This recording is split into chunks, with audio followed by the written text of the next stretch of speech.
you might, what it might be your preference on this lovely Friday morning. Here we are, several months past the introduction of Pensions Freedoms, or as its less popular title is known, the Taxation of Pensions Act.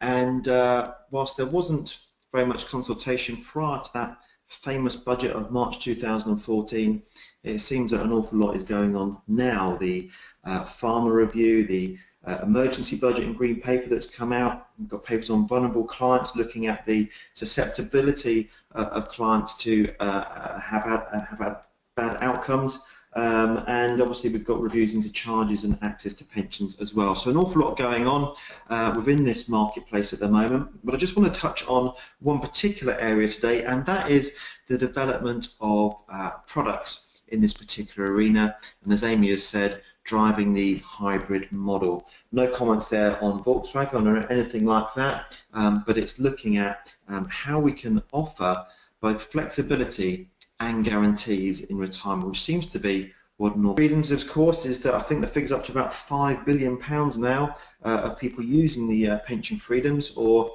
at least doing something other than buying one of these things called an annuity. We know that annuities have had a bad press, and people are looking at other solutions. So we're going to have a look at some of those options here as well. So here are the learning objectives. Recognise how to balance both guarantees and flexibility in retirement.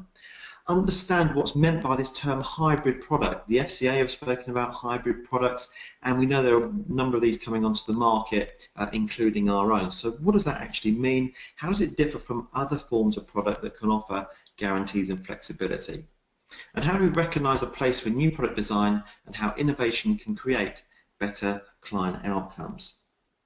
From an annuity provider's perspective, it has been an interesting time for us. This is some of the output from the FCA in December. The research into value of annuities was carried out sometime after the horse was bolted, I suppose, in a sense. But what they concluded here was that use of the term annuity reduces the number of consumers who choose the annuity, even though consumers appear to value the underlying characteristics of the annuity. So we have a conundrum. People like the fact that they can have income guaranteed. They understand that they need that security in retirement, but they don't want that necessarily to be underpinned on an annuity basis, given the press commentary that we've had. However, when we ask the question, what is an annuity, lots of individuals don't necessarily know the answer to that. In this particular review from Nest, you won't see the term annuity mentioned here, but clearly the need for flexibility and guarantees. If we look down the list and ask people what they want to do with their retirement savings, only 16% say they want to convert all of it into a regular retirement income guaranteed for the rest of their life. Now that might have traditionally been an annuity type option, but we know that might not necessarily always be the case. So it doesn't seem very high in terms of those people wanting a guarantee, but then you look down the list and we see these individuals who want to convert some of it into a regular retirement income guaranteed for the rest of their life and invest the rest in a way that gives an income from it, another 19% there, maybe sort of an annuity and flexi access drawdown approach perhaps.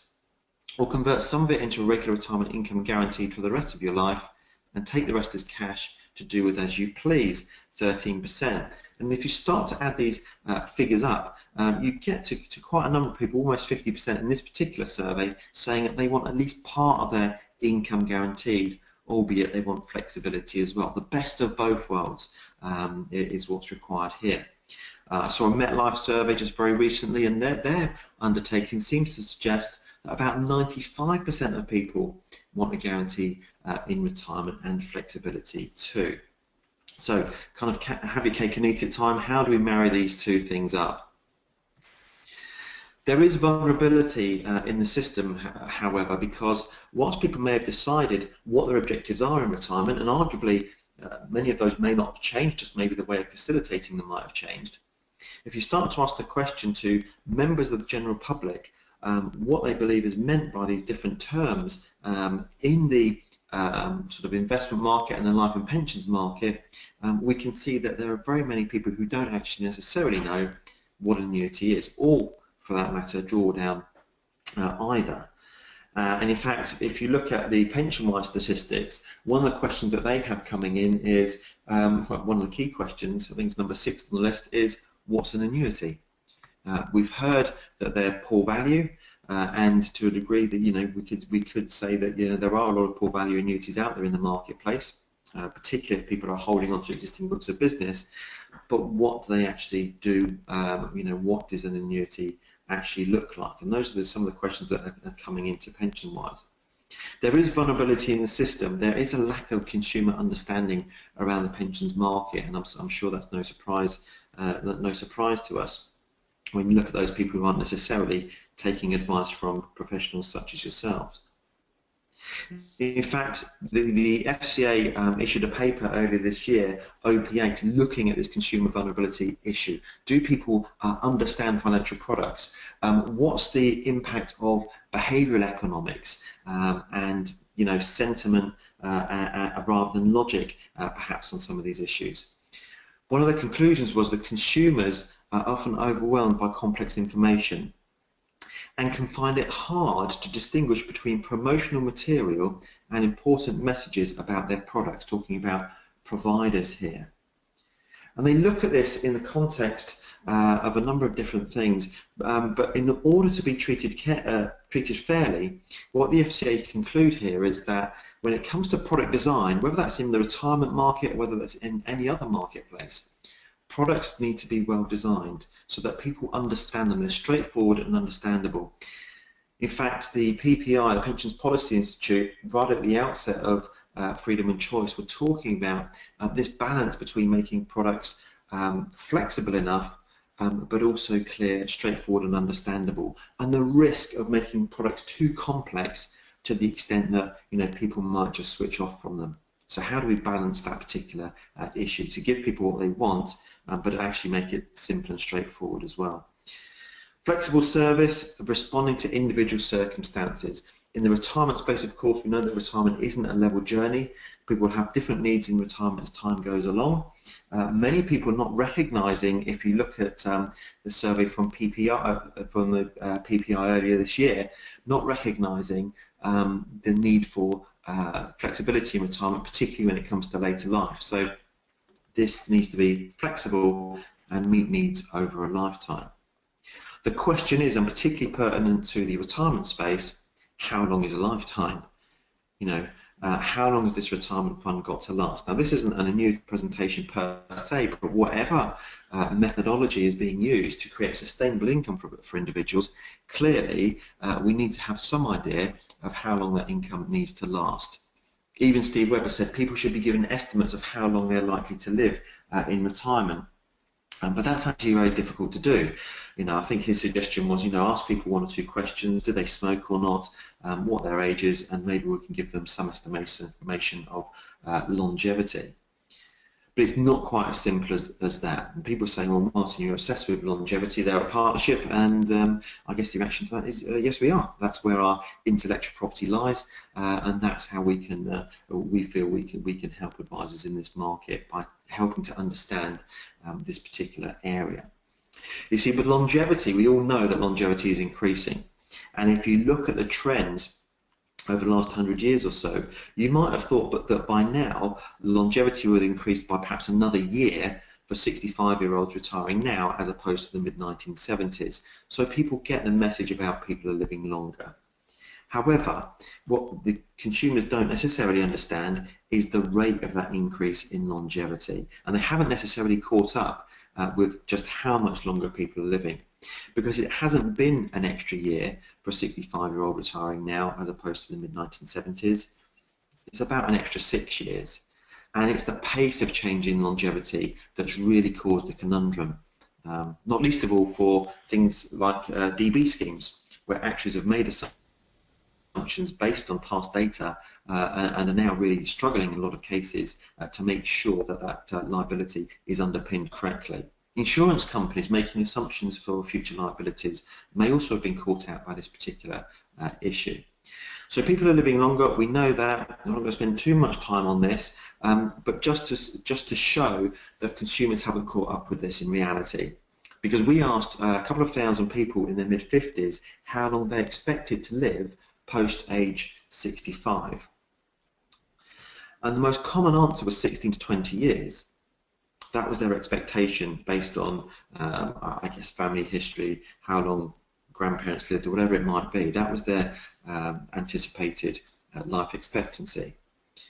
The reality is, if you look at the statistics, the reality is the most common answer, the most likely outcome is 26 to 30 years, which very few individuals thought they'd see in the original survey.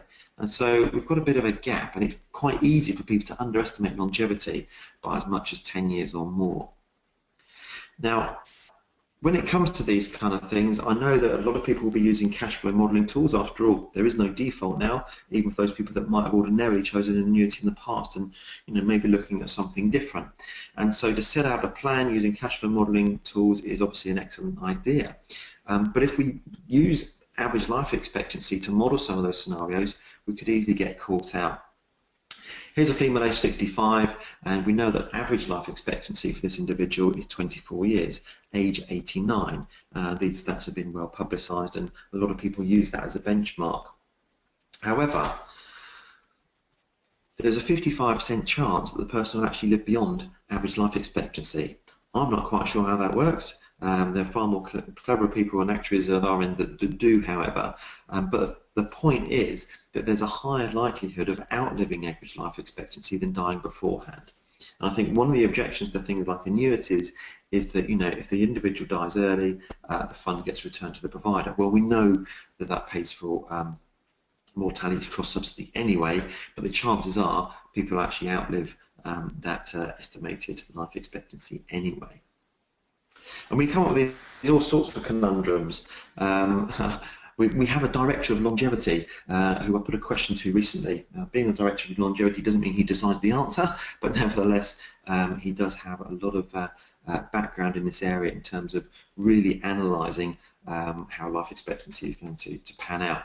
Which is more likely in the case of a typical 45-year-old male who is healthy and affluent? Dying before reaching age 65 or dying after reaching age 105? Now, thankfully for me, because I did get a few funny looks when taking that picture, it's dying after reaching age 105. The point is, nobody knows. Nobody knows. And traditionally, underpinning that risk would have been the role of the annuity. But now, of course, people want that security, but they want flexibility too. Now, we've been banging on for quite some time about combining annuity and drawdown, and lots of people have been talking about blended solutions. In fact, I was at a conference recently, and speaker after speaker after speaker, whether they were in an annuity market, drawdown market, or investment market, were talking about blended solutions, to the degree that people were getting quite frustrated with the same thing coming through. But it's an important one. The framing of these types of contracts makes a massive difference in terms of what individuals are going to do. And an annuity contract is an insurance. And that being the case, we ought to be using it in that context. The FCA have reiterated that, as have the Treasury and others as well. It's not an investment contract. But it does provide that underpin and that longevity, longevity insurance. To the extent that if somebody's got absolute needs of, I don't know, £15,000 a year, because that's their income that they cannot afford to risk, and they've got, say, £12,000 coming in through state pension, defined benefits, whatever it might be, then why not just insure the other 3,000? Have that longevity insurance in there. Sons and daughters are not going to come along in X number of years' time and saying, why did mum or dad run out of money? You've covered that risk off. That's what it's for. However, what we need to do is do that at the lowest cost, so we've got more scope to use more of the fund for the freedom and choice and the flexibility that everyone's been talking about. And so the best rate gives you the lowest cost of that insurance, just like any other type of insurance. If I'm looking at house insurance, I don't say how much would I like to spend on it, I will say how much do I need and what's the least I can pay for it. Same with the annuity market, the best rate gives you the lowest cost of that insurance. If you ring through the partnership and ask for a quote, you'll get asked a couple of questions. One, what's the fund size and would you like the rate based on that? Or two, how much income does the client need, and let's have a look at reducing the cost of that income by using the best rate. Underwriting is obviously going to help that and give the clients more scope. Now, let's move on, Martin. You've talked about this for ages. We all know about the blended scenario, but the question is, how do we move on from here, given the freedom and the choice that we now have? Well, the FCA have started to talk about how that concept can be used in a hybrid situation. So in December 2014, they started talking about this and said that looking forward, we expect to see more hybrid products emerge, combining annuity and drawdown features. So using the principles of blending, but in one solution. Cost efficient is their caveat to this. They do go on to say that cost is really important and it's got to be absolutely to the benefit of the client, not just the insurance company or anyone else. It's got to be charged fairly in order for this to work. So let's have a look at what a hybrid product looks like. We'll use ours as an example, but there are other providers looking at this particular area, so I'm sure we'll see more and more products emerge. But we talked about a new era in retirement, have been talking about a new era in retirement, and that's our enhanced retirement account. So let's have a look at how it works. What's in the wrapper? Now, as I say, there are a number of these types of products being looked at. We're actually already on the second phase of our product. We've already enhanced it even further, and I'll come on to that in a moment. So what's in the wrapper? In our particular case, we're looking at a self-invested personal pension, but combining three elements to it. Within that SIP wrapper, within the one pensions wrapper, we have some passive funds.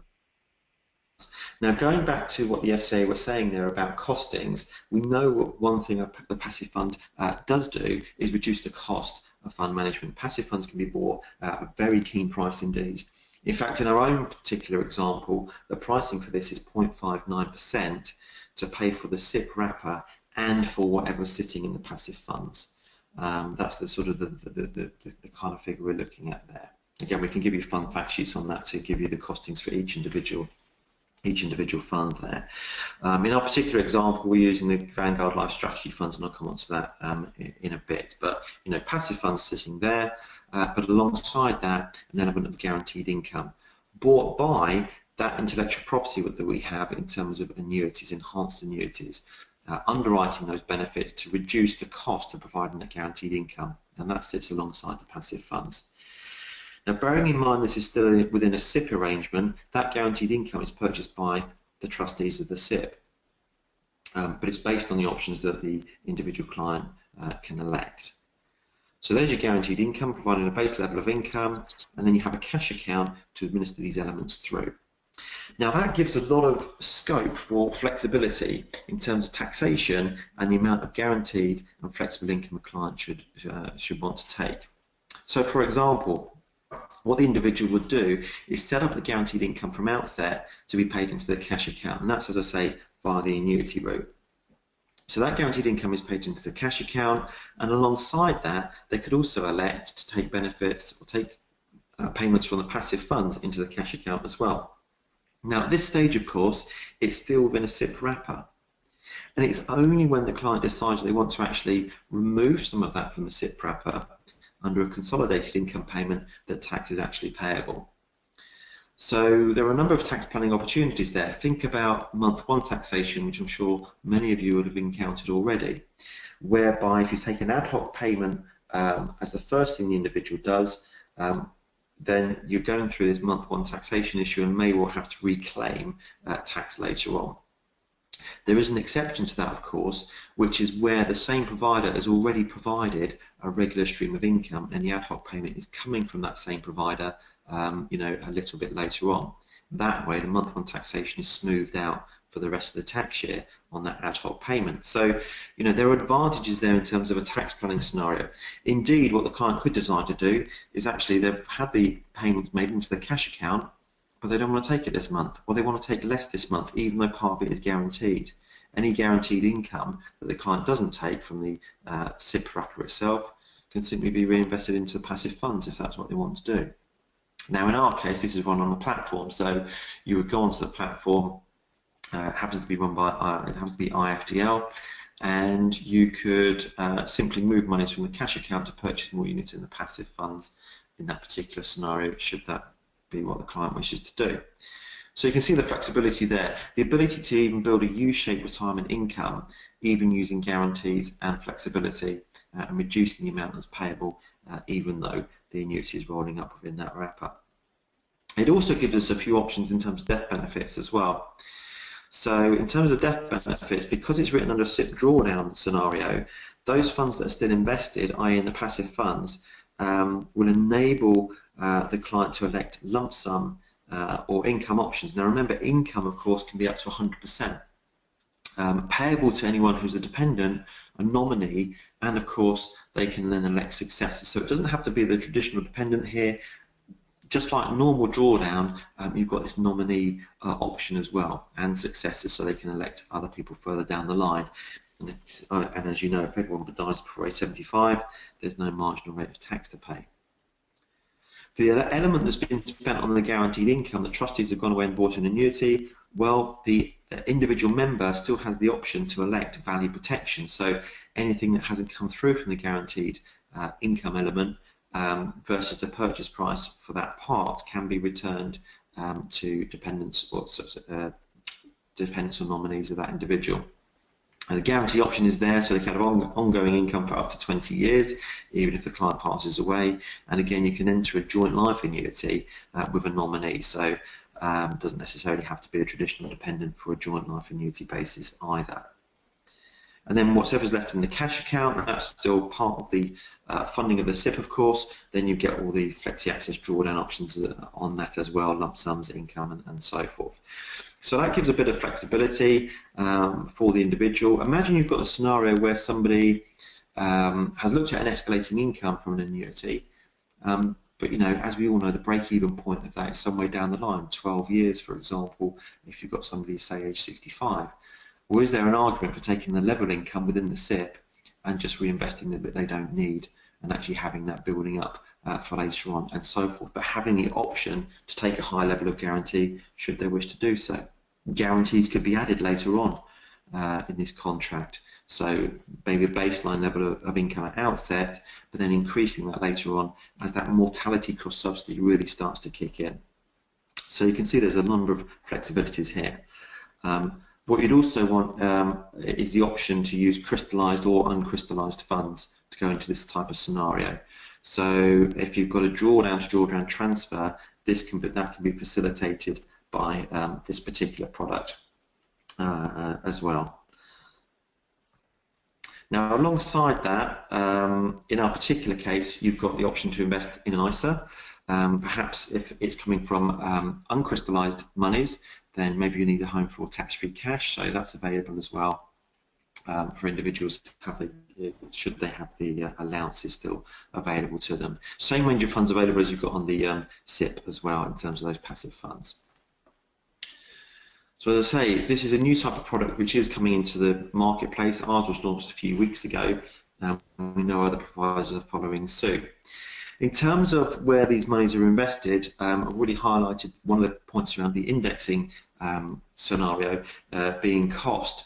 But also, you know, if you've got individuals who don't necessarily want active management, but they want a home for their funds, which is, I hesitate to use the term fire and forget, but you know, which will be regularly rebalanced and will perform well and be low charged, then we all know that there is a case for indexing.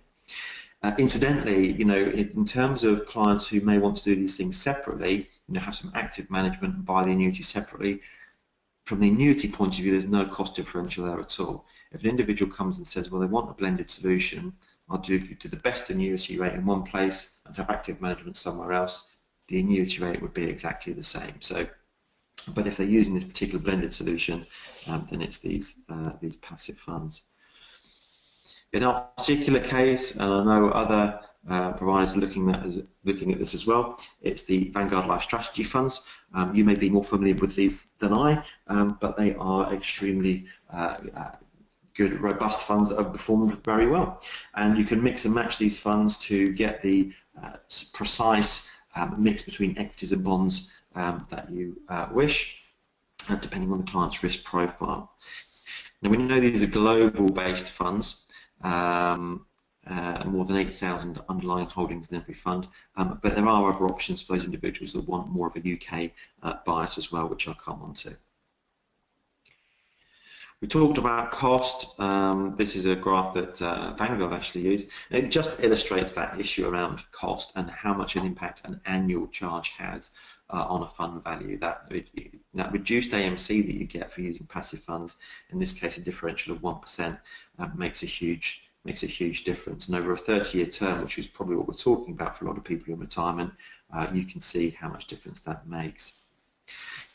So we've gone for the life strategy funds. The reasons are there. Low cost index funds, that broad exposure to equity and bonds, and the correlation between the two, which you can mix and match, and they're regularly rebalanced to make sure that what you end up with at the end of the year is the same type of asset mix that you wanted to start off with at the beginning.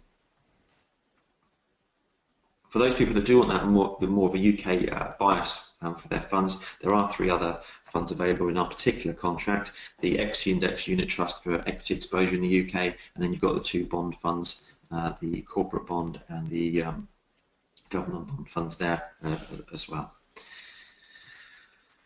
When we look at treating customers fairly and design of products, one of the things we have to do is look at who this type of product might be suitable for. So whilst these might not be the parameters of the product, it's really honing into the kind of client we have in mind when we design these things. So retirement funds between £50,000 and £250,000 is where we think this type of product will sit, whether it's with us or whether it's another one that's in the marketplace. They aren't parameters, the products. In our particular example, we actually go down to £10,000 with £5,000 paying for the annuity part.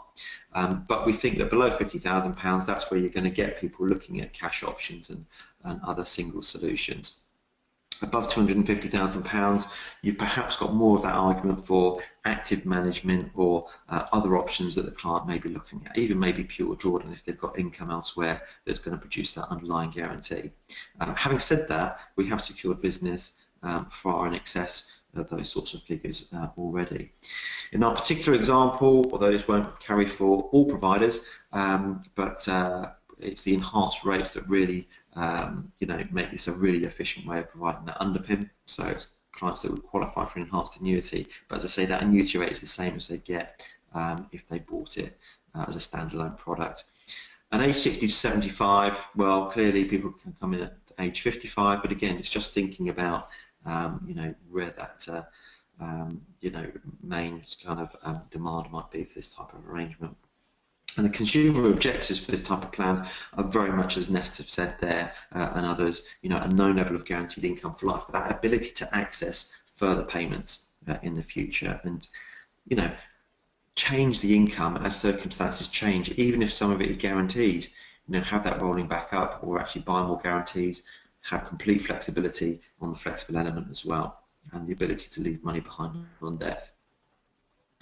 So for consumer outcomes, which is at the heart of all of this, it's the peace of mind for those individuals that essential income can be guaranteed for life. As soon as they put their 2 feet on the floor in the morning, they know that not all of their money is at risk. They don't have necessarily an employment income anymore. They want the guarantees, and this type of arrangement can provide those. It's almost like an annuity plus type scenario, isn't it?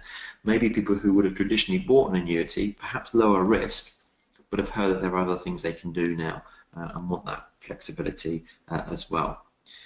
Number of consumer outcomes listed there, but I would again reiterate the tax planning opportunities. The ability to control taxation, how much tax is payable depends on how much the client decides to withdraw that month, again, even though part of it is guaranteed.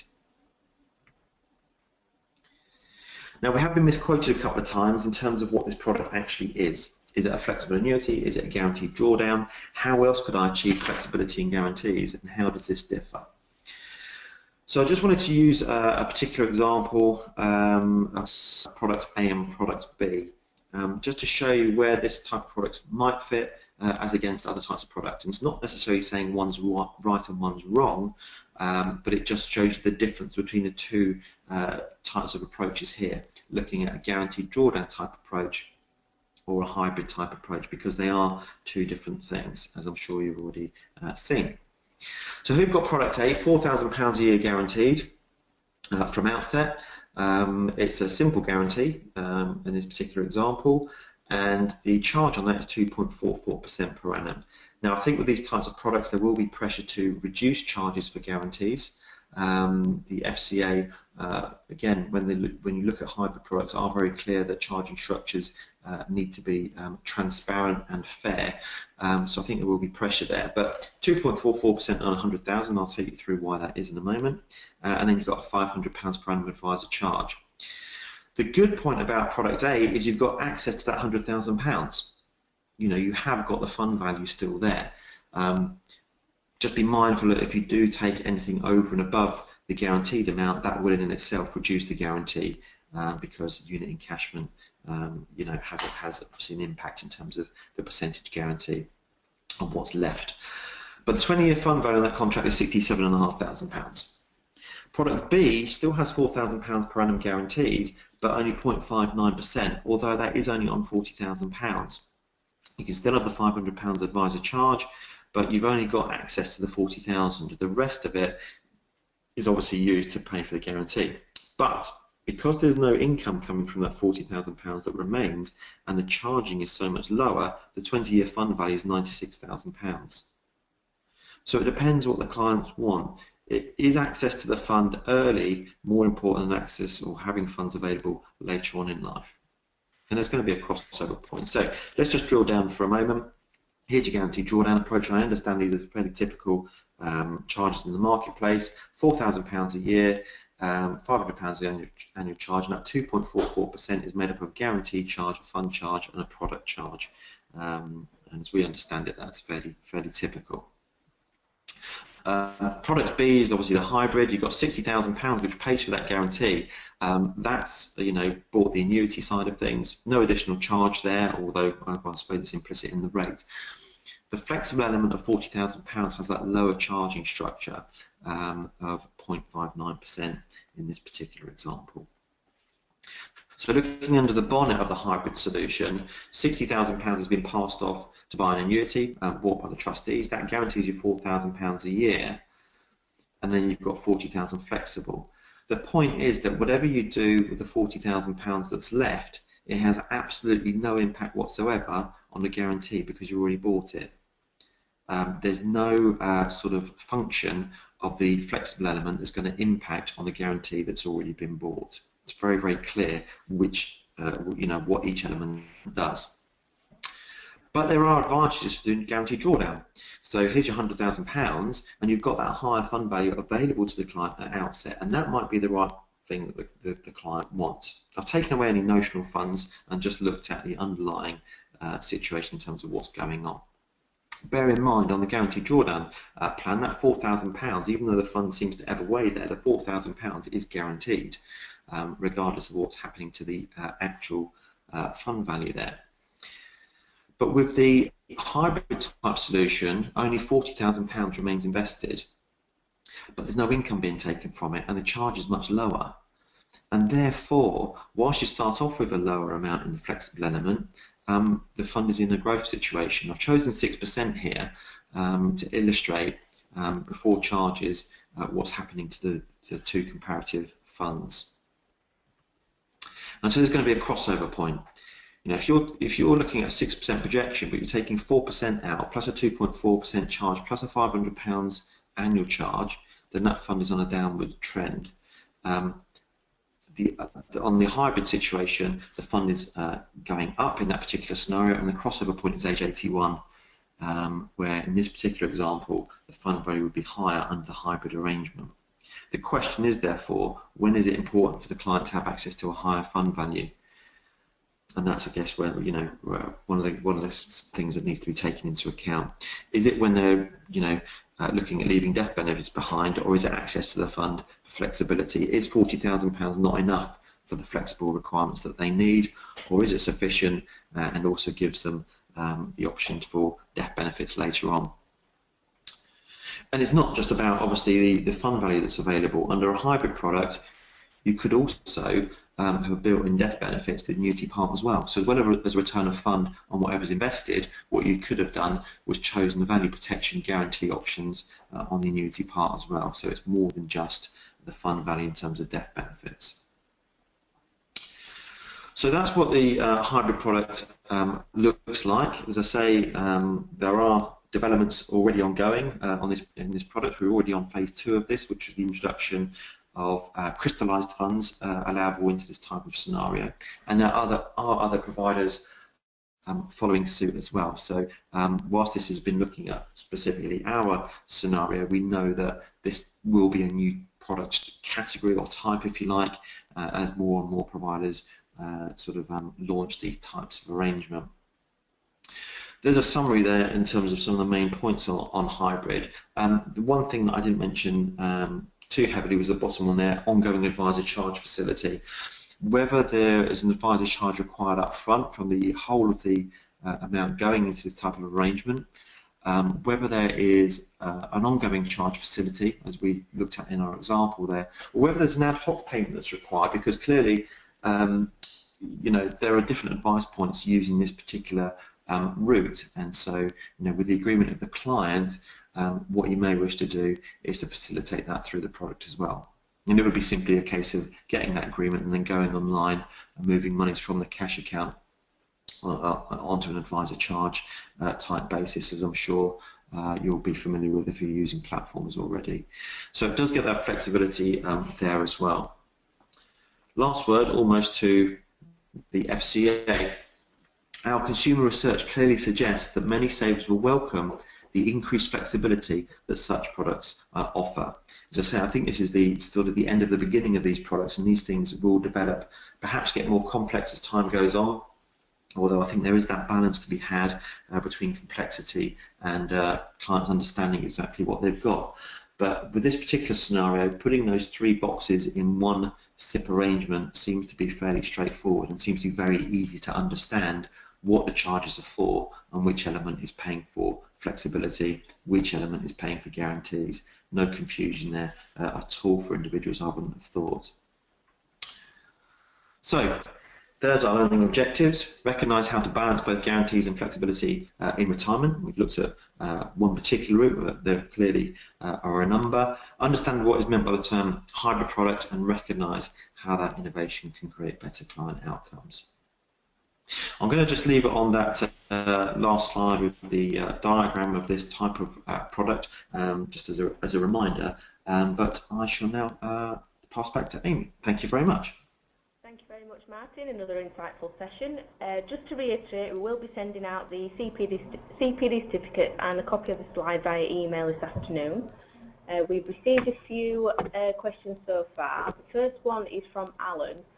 If a transfer from an existing drawdown plan is received by yourself containing uncrystallised funds, is it then treated as fully crystallised by yourselves when the income is paid? For example, you don't pay out tax-free cash within your plan. So if it's coming from, just let me get this right, so it's coming from uncrystallised, yes. So the movement into this plan would be a crystallisation event, and we would pay out tax-free cash at that point. So you can have crystallised or uncrystallised. At the moment, you can't have a combination of 2 in the same plan. So if you're coming from an uncrystallised arrangement, it would be crystallised in coming to this environment. So you'd have to elect at that point the tax-free cash that would be payable. So it's crystallised when it goes in. Thank you very much. We haven't had any more questions as of yet. We'll give them a few more minutes to see if we get any more in.